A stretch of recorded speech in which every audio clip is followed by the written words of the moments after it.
안녕하십니까?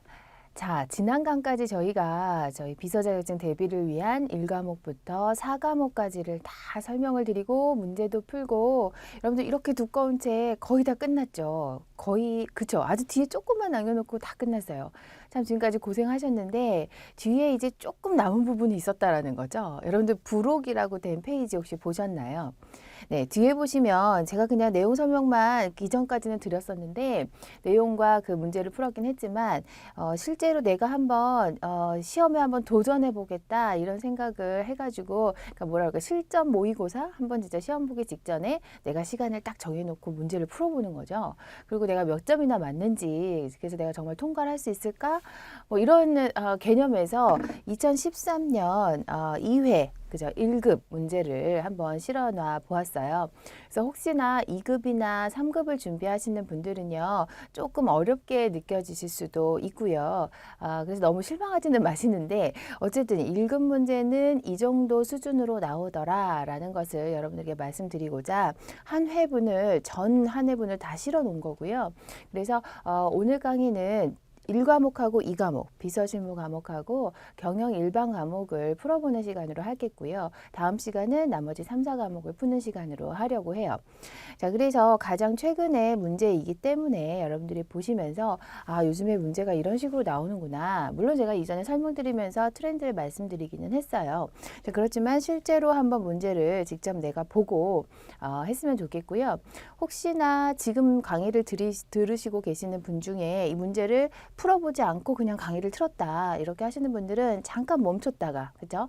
잠깐 멈췄다가 1과목, 2과목 지금 20문제지 40문제거든요. 빨리 풀어보시고 강의를 들으시면 더 도움이 될 것 같아서 말씀을 드립니다. 자, 그럼 809페이지부터 설명을 한번 드려보도록 할게요. 문제가 많기 때문에 제가 조금 빠른 속도로 설명을 드리더라도 양해를 좀 부탁드리고요. 그리고 여러분들이 한 번 다 풀어봤다는 전제이기 때문에 아주 자세히 보기를 다 읽는다거나 이러지는 않으면서 가급적 많은 문제를 풀어드리는 것으로 하도록 하겠습니다. 809페이지 1과목 보시면 자, 비서실무 과목으로 나오고 있죠. 20문제 됩니다. 자, 1번. 26일부터 샌프란시스코로 상사가 이제 가시는 거예요. 그죠? 보드 미팅, 이사회죠. 그 미팅이 있어서 비행기 예약을 해야 되나 보죠. 그래서 비서들이 이제 그거에 대해서 얘기를 하고 있었어요. 자, 제2 부사장 비서는요. 뭐 이런 식으로 얘기를 하고 부사장님이 26일 아침에 도착하자마자, 그러니까 26일부터 6, 7, 8, 3일 동안 있다라는 거죠. 자, 그러면 일단 미국 샌프란시스코라는 점, 한국에서 미국까지 가는데 비행기가 2~3시간 타고 갈 수 있는 그런 환경이 아니라는 거죠. 한 10시간 이상은 타야 되니까 너무 피곤하실 수 있어요. 그러니까 26일 날 아침에 도착하게 해드리면 열 몇 시간을 타고 오셨죠. 오자마자 쉬지도 못하고 바로 아침 비행기 만약에 떨어졌다고 하면 아침에 떨어지면 바로 미팅장으로 가셔야 되면 너무 피곤하실 것 같아요.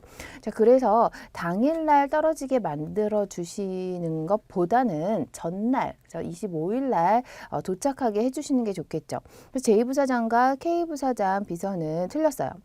자, 그런 다음에 L사장 비서를 보면 여비 규정을 봤더니 L사장은 비즈니스 클래스에 탑승해도 되지만 경비 절감을 위해 이코노미를 예약했다. 비서 마음대로 그러시면 안 되죠. 자, 그리고 경비 규정에 맞게 가시는 편이에요, 대부분. 그래서 L사장 비서도 틀렸고요. 그래서 남는 건 D전무 비서만 남아 있었죠. 그래서 일단 평소에 선호하시는 국적기를 이용했다. 이것도 잘했고요. 직항으로 가는 비행기를 예약했다. 이것도 잘했죠. 넌스톱으로 경유해서 가지 않고 바로 가실 수 있으니까. 그리고 25일에 도착하셔서 준비할 수 있게 해드렸다. 자, 이것까지 좋았어요. 그래서 2번이 되고요. 자, 2번. 의전 예우에 대한 기준 설명 중 부적절한 것은 무엇이냐라고 돼 있어요.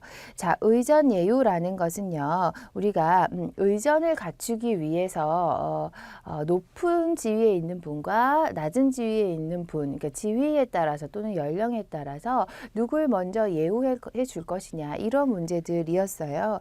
자, 그래서 1, 2, 3, 4번 중에서 여러분들 보시면 일단은 기관장의 서열에 따라서 있죠. 고위공직자 만약에 참석되어 있는 경우는요. 그 기관에 있어서도 어떤 기관이 상위 기관이다. 어떤 기관은 하위 기관이다. 이런 그런 서열이 있거든요. 그거에 따라서 의전 예우 기준을 삼아 주셔도 좋고 공적 지위가 없는 인사의 경우 다 퇴임을 하셨다라는 경우는 직전 지위 그것을 토대로 우리가 높고 낮음의 예우를 갖춰주시면 좋고요.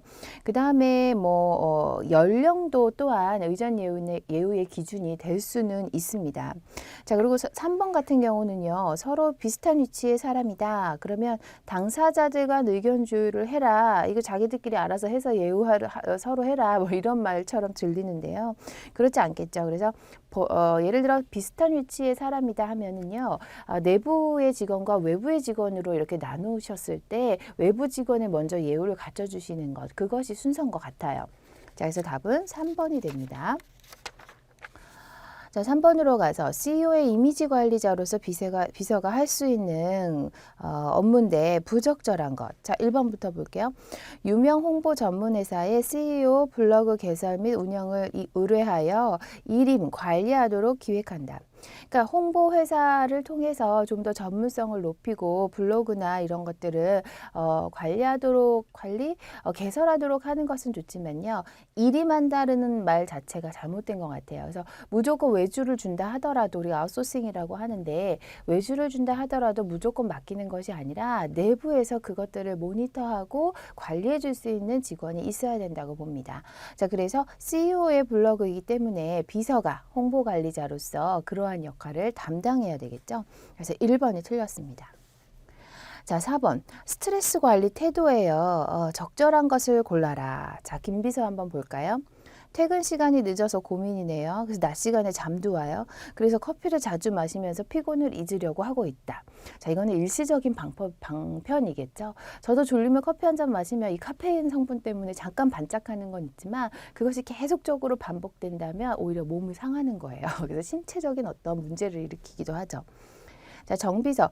회계 업무를 자꾸 주셔서 힘들어요. 잘 모르는 분야라서 다른 분에게 물어봤는데 지난달부터는 퇴근 후에 학원을 다니면서 공부하고 있다. 이렇게 얘기하고 있죠. 네, 이거 잘한 거예요. 그래서 자기가 회계 잘 모르는데 자꾸 회계 업무를 주신다 그래서 내가 못한다 할 수도 없고 계속 매달려서 혼나기만 하는 것도 짜증나고 스트레스 받게 되거든요. 그래서 그럴 때는 자신의 역량을 키워줘야 되기 때문에 자, 이런 식으로 퇴근 후에 자기 개발을 할 수 있는 노력이 중요하겠죠.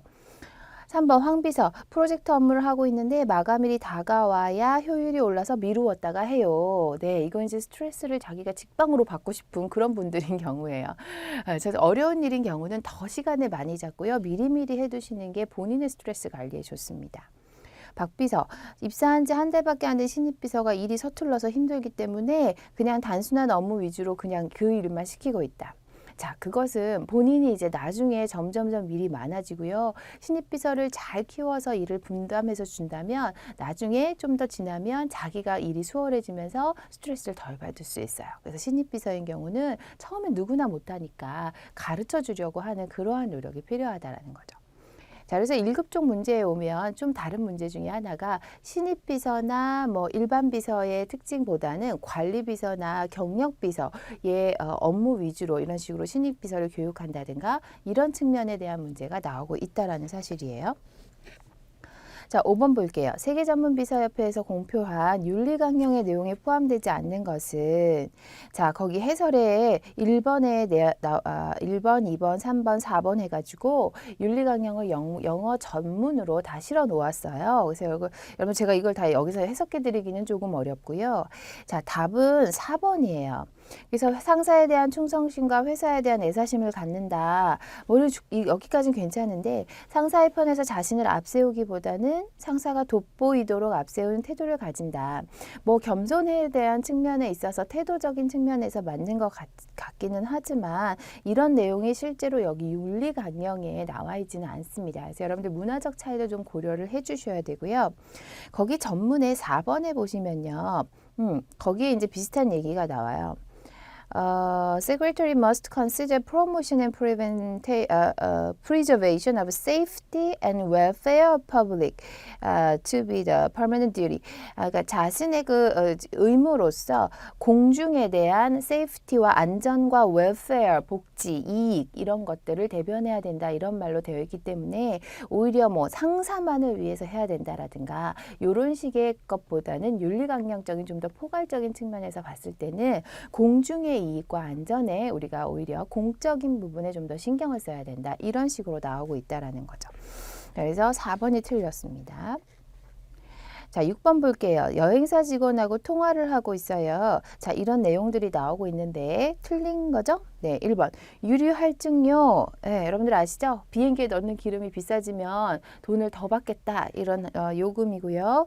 자, 오픈 티켓 뭐라고 되어 있나요? 네, 귀국 날짜를 정하지 않고 예약했다. 그러니까 귀국 날짜는 추후에 전화가 되는 그런 티켓을 오픈 티켓이라고 해요. 조금 더 비싸겠죠? 자, 디귿번 코드 쉐어. 네, 항공사 간 협정으로 출반표 승객은 갈아탈 시 제휴 항공사의 노선을 사용할 수 있도록 하는 거. 네, 맞습니다. 항공사끼리 협정이 되어 있어서 내가 예를 들어 대한항공을 타더라도 대한항공과 협정이 되어 있는 코드 쉐어를 하고 있는 다른 외국 국적기를 타도 그대로 그 요금으로 탈 수 있는 또 마일리지 혜택도 그대로 볼 수 있는 그러한 서비스예요. 리을번 스탑오버. 자, 스탑오버는 설명이 어떻게 되어 있냐면 최종 목적지 도착 이전에 중간 기착지에서 24시간 이내 공항에서 체류하는 것. 자, 이것은 제가 예전에 설명드렸었던 것 같은데요. 스탑오버하고 트랜짓하고 차이가 있다 그랬었죠. 자, 트랜짓이 지금 설명하고 있는 내용이고요. 스탑오버는 24시간 이상 체류하게 됐을 때를 이야기를 합니다. 4번이 틀렸죠? 자, 7번. 자, 런던 지사 소속의 팀장이 이제 한국에 왔어요. 자, 근데 상사는 출장 중이셨어요. 그래서 비서에게 대리 접견을 대신해서 나 대신 좀 접견을 해달라 이렇게 요청을 해주신 상태죠. 자, 그때 비서의 태도로 부적절한 것은 자, 봅시다. 자, 3번을 한번 보시면 상사가 부재 중이므로 직원 회의를 상사 대신에 소집하여 서로 인사를 나눌 수 있도록 계획을 한다. 자, 이것은요.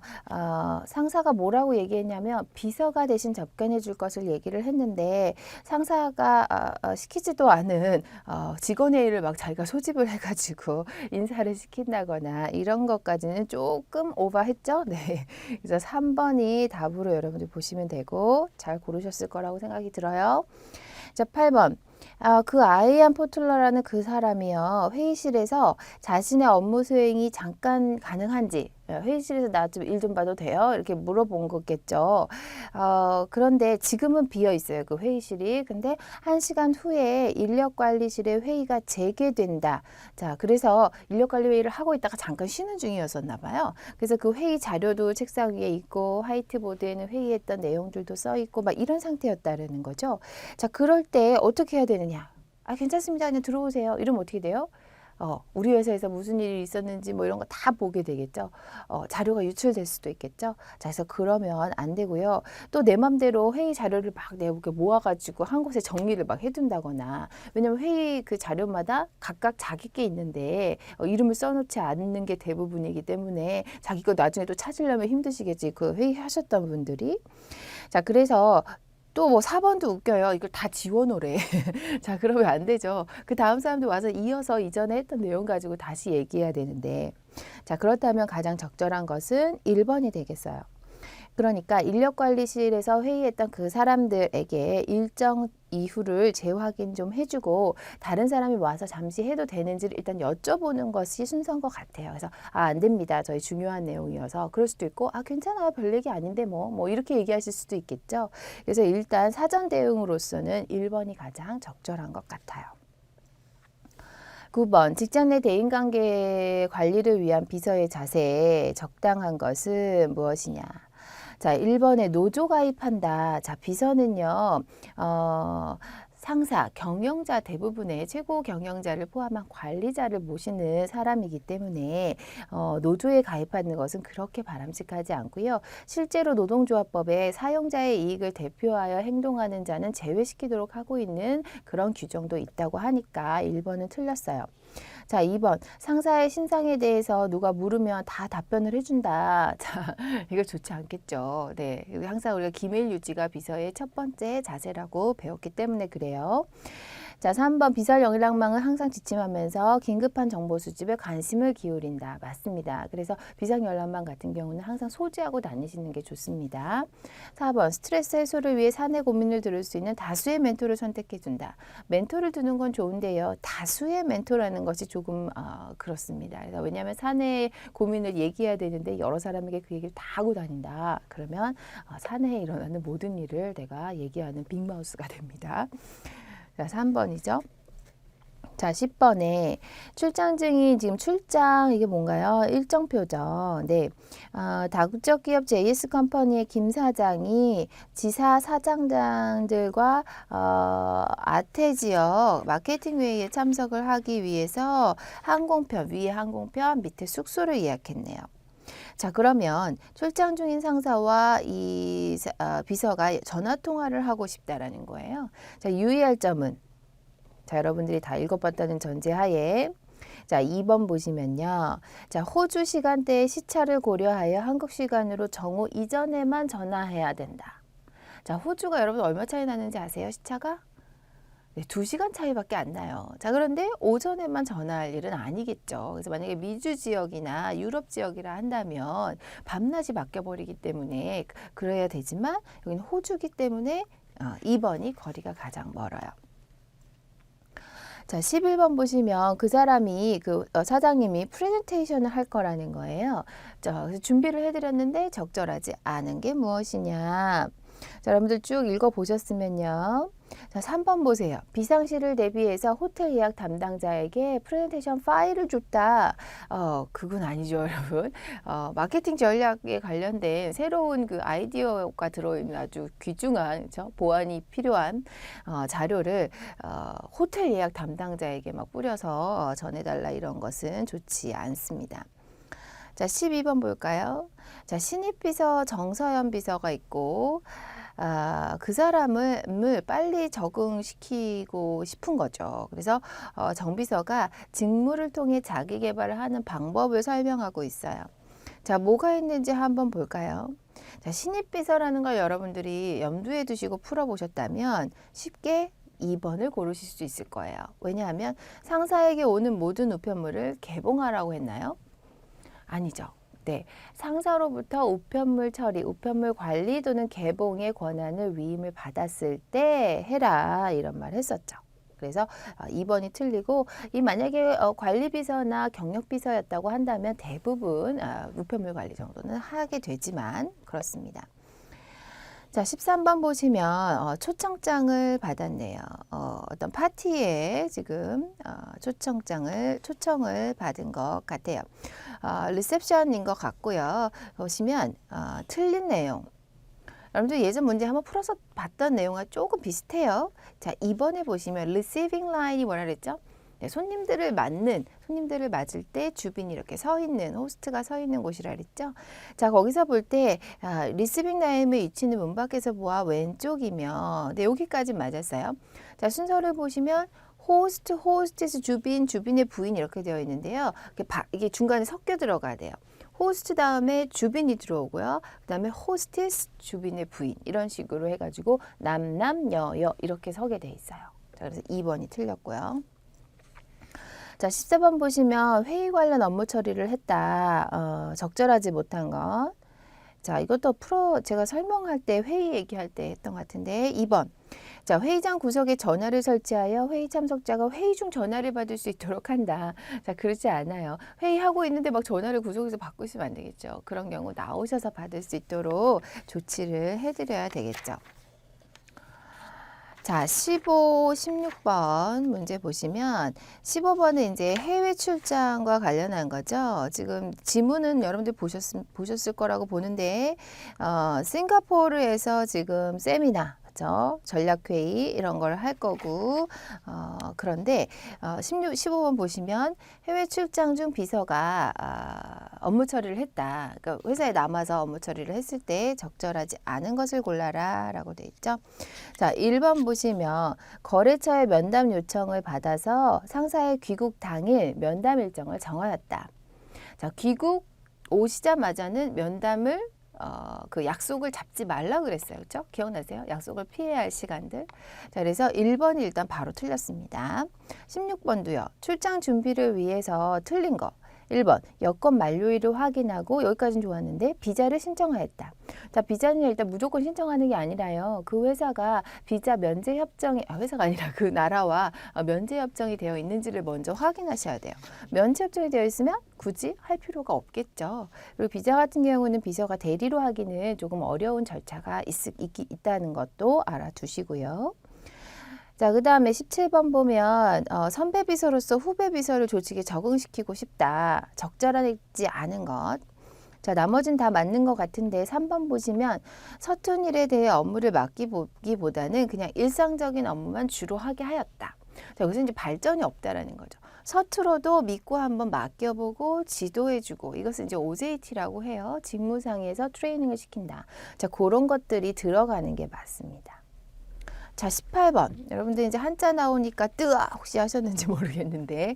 자, 거기 제가 한번 쭉 읽어드려 볼게요. 오른쪽부터. 지금 이거 조문 갈 때, 뭐예요? 이거 지금 조문 갈 때 쓰는 단자죠? 네, 그 단자 내용입니다. 부이라고 되어 있고요. 금, 30만 원 돼 있네요. 여러분들 30 할 때요. 밑에 그 표로 설명을 제가 해드렸지만 1, 2, 3 하는 우리가 보통의 1, 2, 3이 아니라 가진 자라 그래가지고 좀 복잡한 1, 2, 3 이런 숫자를 쓰셔야 돼요. 왜냐하면 돈의 액수를 기록할 때 함부로 고치지 못하게 하려고 그러는 거예요. 2인데 누가 딴 사람이 아기를 가지고 하나를 더 근다거나 뭐 이런 걸 하지 못하도록 복잡한 한자인 가진 자의 3자를 쓰셔야 된다는 거. 나머지 읽어만 드릴게요. 서기 2013년 11월 5일이죠. 세한전자 주식회사 읽으셨죠? 대표이사 김한진. 그거는 이제 근상이라고 되어 있는데요. 이제 어려운 말로 삼가 올린다 이런 뜻이고요. 그 다음에 호상소임납이라고 돼요. 그래서 이제 초상을 치르는 곳을 초상 치르는 거를 이제 관장하는 맡아보는 곳을 호상소라고 얘기하고요. 거기에 임납하면 삼가 드린다 이런 뜻하고 비슷합니다. 그래서 답은 2번으로 여러분 고르셔요. 자, 19번 노트북을 분실했다 상사가 그것도 해외에서. 자, 이때 적절하지 않은 것은 자, 3번 보시면요. 숙박시설로 새로운 노트북을 해외 특급 우편을 통해 발송한다. 여러분들 노트북 같은 거 발송하면 사실 깨지거나 이럴 염려도 있고요. 시차도 있고 가는데 시간도 있기 때문에 바로 쓰시는 게 지금 가장 급한 일이어서 새로 발송해 드리는 거는 받는데 뭐 돌아오셔서 받을 수도 있고 막 그러거든요. 그래서 별로 잘한 처사가 아닌 것 같고요. 자, 20번. 자, 바쁜 상사들은 은행 관련 업무를 비서에게 이제 위임을 하는데 잘 못한 것. 1번. 신용카드 매출 정보와 명세서의 내역 확인이 끝나면 명세서는 폐기해라. 아니에요. 여러분들 얼마 정도 좀 갖고 계셔야 됩니다. 왜냐하면 그 전달과 그 전전달 거를 이달에도 확인해 볼 필요가 있고요. 할부 처리했다든가 이런 경우에 특히나 그렇기 때문에 그래요. 자, 제가 지금 굉장히 빨리 말을 했는데도 시간이 많이 갔죠. 지금 경영 일반까지 해야 되는데 여러분 경영 일반에서는요. 여러분들이 잘 이해가 안 갈 것 같은 내용들 위주로 좀 풀어 드릴게요. 자, 누구든지 맞을 것 같은 건 제가 해설 여러분들이 보시면 알 수 있으니까. 자, 경영 일반 과목. 자, 보시면 21번에 사명 전략 목표에 대한 설명이다. 여기서 여러분들 하나 아셔야 될 것은요. 사명 전략이 목표보다는 조금 더 큰 상위의 개념으로 보셔야 돼요. 사실은 사명이 더 그렇고요. 그 다음에 목표가 아래에 있는 하위 개념으로 여러분들이 보시면 됩니다. 자, 상위 개념으로 갈수록 자꾸 고치면 될까요? 안 되죠. 하위 개념으로 갈수록 상황에 따라서 수정 가능하다라는 거. 이것만 알고 계시면 됩니다. 자, 그래서 답은 4번이 되죠. 목표는 장기적으로 변경되지 않는 것이 좋다가 틀렸습니다. 자, 그 다음에 22번은 경영 환경에 대한 설명인데 1번 네, 경제, 사회, 기술적 환경은 뭐라 그랬죠? 거시적 환경, 좀 더 큰 환경이죠. 예를 들어서 내부 환경, 외부 환경으로 나누었을 때는 외부 환경에 속하고 그것은 거시적이며 간접적인 환경입니다. 자, 23번 창업에 대한 얘기인데요. 여러분 엔젤 투자자 기억나세요? 네, 사업성이 높은 기업에 투자한 사람 아니었죠? 네, 벤처기업이나 신기술 아이디어는 있지만 자금이 부족한 그러한 작은 회사에 투자하는 사람이었어요. 그러니까 3번이 틀렸고 24번도요. B2B는 기업과 기업 간의 거래죠. 기업과 소비자 간의 거래는 B2C가 되겠죠. 자, 25번 보세요. 노사관계.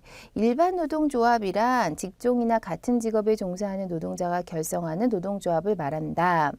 여러분들 일반 노동조합하고 제가 노동조합에 대해서는 설명을 안 드렸던 것 같아서 하고 여기 보면 기업 노동조합이 있어요. 자, 일반 노동조합은요, 업종이 같은 사람끼리 있을 필요 없고요. 업종이 다양하더라도 직종이나 산업, 지역에 관계없이 가입할 수 있는 조합이에요. 제너럴 유니언이고요. 그거에 반대적인 개념으로 여기 보이는 기업 노동조합이 있어요. 그 기업 안에서 만들어지는 그러한 조합이 되죠. 그래서 답은 1번일 거고요. 자, 재무비율 계산식 보시면 4번이 틀렸어요. 매출 채권 회전율이잖아요. 그럼 매출액을 뜬금없는 자기 자본으로 나누는 것이 아니라 매출 채권으로 나눠야 되겠죠. 4번입니다. 여러분 이거 이 식에 대해서 전혀 모르시더라도 자 찍어 보셔야 돼요. 그렇죠? 이 내용들이 여기에 담겨져 있는지. 자, 그런 방법도 있고 27번 경영 통제 활동에 대한 설명으로 틀린 것은인데요. 자, 나머지는 다 그렇고요. 여러분들이 이제 통제라는 것이 무엇이냐? 자, 통제라는 것은 뭔가 컨트롤하는 거잖아요. 그렇죠? 그러니까 이거는 운영비를 지출하는 데 있어서 조금 통제를 해야 된다. 그러니까 막 쓰도록 하는 것이 아니라 뭐에 맞게 재무적인 그 기업의 목표가 있을 거예요. 그거에 부합하도록 통제, 관리하는 것을 말하고요. 여기서 보면 회사 운영에 들어가는 운영비 지출을 사후에 통제하는 것은요. 사후잖아. 이미 다 끝났어요. 통제할 게 사실 없어요. 그 다음 해를 위해서 통제를 한다라는 의미인데 사후에 통제하는 것을 재무 결산이라고 얘기합니다. 하나 알아두시고요. 자, 기업 결합 형태 여러분들 기억나세요? 제가 뭐 설명했었냐면 트러스트, 카르텔, 콘체른 이런 거 설명했고 또 하나 여기 나와 있는 콤비나트도 설명했고 콩그로머릿 이렇게 5가지 설명했었어요. 자, 잘 모르시겠는 분은 297페이지 한번 얼른 보세요. 예, 제가 지금 가서 다시 설명드릴 시간은 없지만 보시면 기억이 날 거야. 맞아 이런 거 있었지 이러면서. 자, 그래서 보시면 1번 콤비나트란 제가 4번째로 설명드렸던 그 기업 결합 형태였죠. 법률적으로 독립해 있는 몇 개의 기업이 출자 등을 통해서 지배 종속 관계다. 자, 요거 출자는 뭐였죠? 자금에 관련돼서는 네, 3번째 있는 콘체른이었죠. 자, 콤비나트 기억나세요? 무슨 결합? 그죠? 생산 쪽에 있는 것에 있어서의 결합, 생산 집합제라고 얘기했었죠. 자, 29번 보시면 기업 형태, 이거 금방 답 나와요. 자, 1번 보세요. 한 명 회사의 미음 뭐라 그랬죠? 무슨 책임사원? 미음이니까 무한 책임사원이라 그랬죠. 선생님, 1번 보세요. 유한 책임지는 사원. 자, 여기서 보고 바로 답 고르시면 됩니다. 자, 저 읽어볼 것도 없어요. 자, 30번 볼게요. 다음 중 동기부여 이론에 대한 설명. 네, 허츠버그의 2요인 요인에 대해서 설명드렸어요. 기억나시는지 모르겠는데 위생 요인과 동기 요인이 있다. 자, 뭐라고 여기 설명하고 있냐면 임금 수준이 높아지면 직무에 대한 만족도가 높아진다. 자, 아니죠. 왜냐하면 위생 요인이라는 것을 여기서 지금 얘기하고 있는 임금이라든가 안정적 고용이라든가 근무 조건이라든가 이런 것들이 위생 요인인데 위생 요인이 높아진다고 해서 사람들이 만족하지 않네. 봉급을 올려줘도 한계가 있다라는 거죠. 만족에는. 그러면 만족을 일으키는 요인이 이러한 위생 요인 말고 또 다른 요인이 있겠다라는 착안을 하면서 동기 요인이 밝혀졌다 그랬어요. 자, 그래서 지금 3번이 잘못 설명하고 있는 거고요. 31번 해외 진출에 대한 설명이에요. 자, 여러분 다 읽어보셨죠? 문제 푸셨으니까.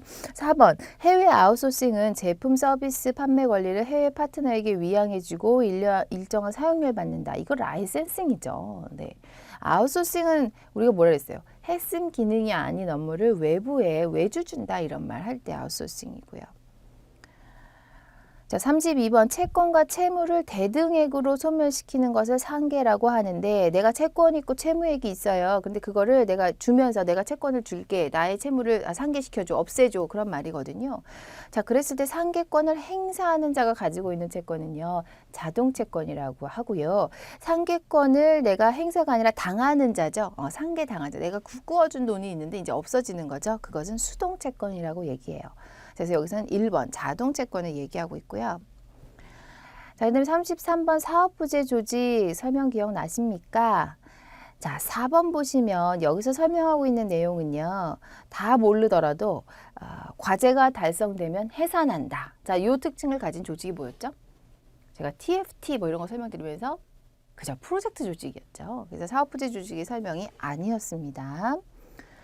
자, 그 다음에 의사결정 모형에 대한 설명이다. 자, 이거 설명 안 드렸었는데, 자, 상황 적응 모형이라는 게 있어요. 피들러라는 사람이 얘기했는데요. 거기에는 뭐, 이제 갈등 상황에 어떻게 사람들이 대처하느냐에 따라서 이렇게 유형을 나누었었던 거거든요.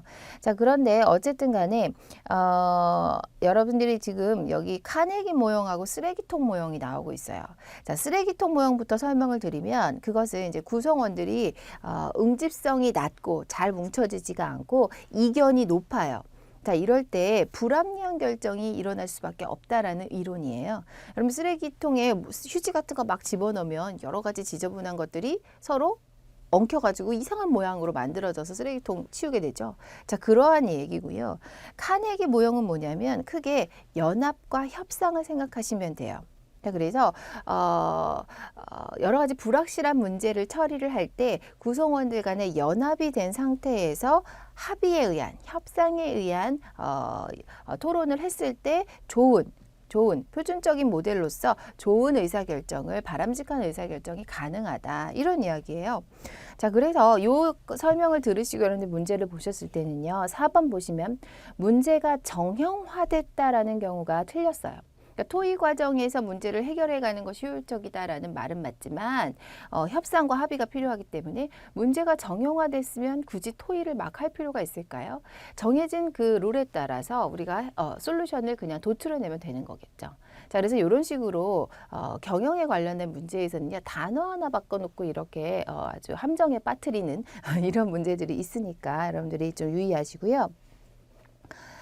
자, 그 다음에 35번 보시면 마케팅 활동에서 뭐 하는 STP 전략이 있다. 우리 안 배웠지만 그래도 풀 수 있어요. 자, 보시면 성공적인 포지션으로 생기는 제품 포지션은 표적 시장으로 삼은 세분 시장에서 그 제품이 갖는 절대적 위치라고 할 수 있다. 여러분들 포지셔닝이라 그러면 어느 시장에 어떤 제품을 팔 것이냐라고 이렇게 물건을 어디다 팔 것인지를 위치를 이제 계획하는 건데, 자, 여러분들 제품 수명 주기 배웠던 거 기억나세요? 네, 제품이 탄생에서부터 소멸될 때까지 주기가 있다 그랬죠. 자, 그때마다 모든 마케팅 수단과 방법이 바뀌어진다라고 얘기했어요. 즉 포지셔닝은요 절대적으로 한번 정했을 때 그냥 끝나는 것이 아니라 리포지셔닝이 가능하다라는 거예요. 상대적으로 변화할 수 있다라는 것. 여러분들 여기서 한번 알아두시고 답은 1번이 돼요. 36번 FTA에 대한 설명이에요. FTA가 뭔지에 대한 의미 설명을 제가 드렸던 것 같은데, 자, 틀린 거는요 4번이에요. 상호 간 관세를 폐지했다. 여러분들 FTA 맺었다 그래서 관세가 전혀 없어지진 않습니다. 조금 낮아질 뿐이겠죠. 그리고 협정국 외에 다른 나라에 대한 관세도 동일하게 설정해야 되므로 관세 동맹과 유사하다. 그렇지 않아요. 관세 퍼센트가 다르게 설정이 됩니다. 자, 37번. 전략 경영의 과정과 유형에 대한 설명이다. 여러분들 기억나세요? 그러니까 기존 제품이냐 신제품이냐에 따라서, 그리고 또 기존 시장이냐 신시장이냐에 따라서 네 가지 상한으로 나올 수 있었죠. 그래서 어떤 전략이 들어가느냐 이런 설명 드렸었는데, 자, 기억 안 나시면 370페이지 네, 보세요. 네. 갔다 오셨나요? 네. 370페이지에 보시면 거기에 내용이 있죠. 자, 시장 침투 전략이란 기존 제품을 새로운 시장에 출시한다. 여기서 딱 틀렸죠. 370페이지 보신 분은 지금 기억나실 거예요. 그렇죠? 기존 제품을 기존 시장에 출시하는 전략을 시장 침투 전략이라고 했어요. 자, 다음 38페이지. 자, 지식경영에 대한 이야기입니다. 자, 지식경영 중에서 이거 다 틀린 거 왜 틀렸는지 설명을 좀 드릴게요. 시간이 좀 지났지만 1번 형식적 지식을 암묵적 지식으로 전환한다. 자, 이거 거꾸로 된 거 아시죠? 암묵적 지식이 머릿속에 있는 지식이라고 했어요. 형식적 지식이 겉으로 표현된 지식이라고 했어요. 자, 2번 형식지에서 형식지로 지식을 변환한다? 아니죠. 지식경영은 그 사람들이 구성원들이 핵심 인력이 가지고 있는 내용들이 겉으로 드러나서 모두가 공유할 수 있도록 만들어줘야 돼요. 자, 외부에서 획득하는 수단으로 구매 전략적 아웃소싱, 제휴 아웃소싱 benchmarking. 네, 요건 맞습니다. 4번 다른 사람들의 지식도 우리가 얻을 수 있다는 거죠. 4번 CFO는 지식경영을 총 책임지는 사람이다. CFO는요. F가 뭐였어요? 우리가 언제 외웠더라? 영어 파트에서 외웠던 것 같은데 F가 Finance였죠. 자, 그래서 최고 재무 담당 직원이었고 책임자였고 지식경영에 대한 책임자는 CKO라고 해요.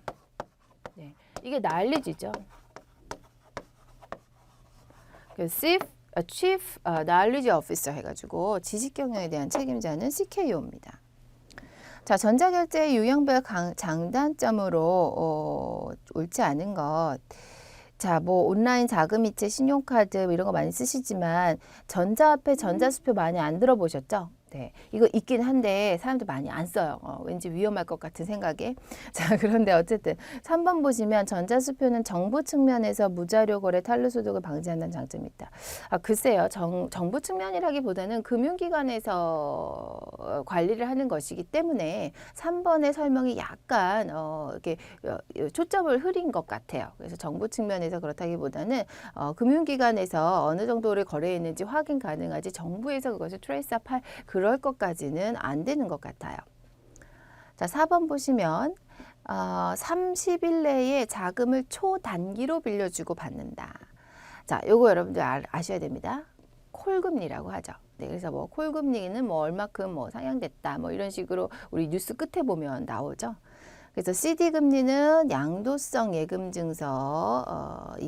그거 발행할 때 적용되는 금리고 리보 금리는 해설에 있는 거 여러분 알아두세요. 리보 금리는 국제금융거래에서 기준이 되는 런던은행에서 발행하는 런던은행 간 금리. 국공채 금리는 아시죠? 국채와 공채를 발행하면서 설정한 금리예요. 그래서 초단기는 콜금리다. 이렇게 아시면 되겠습니다. 자, 저도 지금 이거 문제 푸는데 제가 설명을 드렸지만 한 40분 걸렸는데 이거 여러분들이 거의 그 시간 내에 이거 풀어내셔야 된다는 거죠. 자, 그래서 다음 시간에는요, 영업 파트하고 사무관리 파트 할 건데 이거 역시 혹시 안 푸신 분은 40문제 푸시고 저랑 만나시는 게 좋을 것 같아요. 그래야 설명 들으실 때 편할 것 같습니다. 자, 이상으로 마치겠습니다. 수고하셨습니다.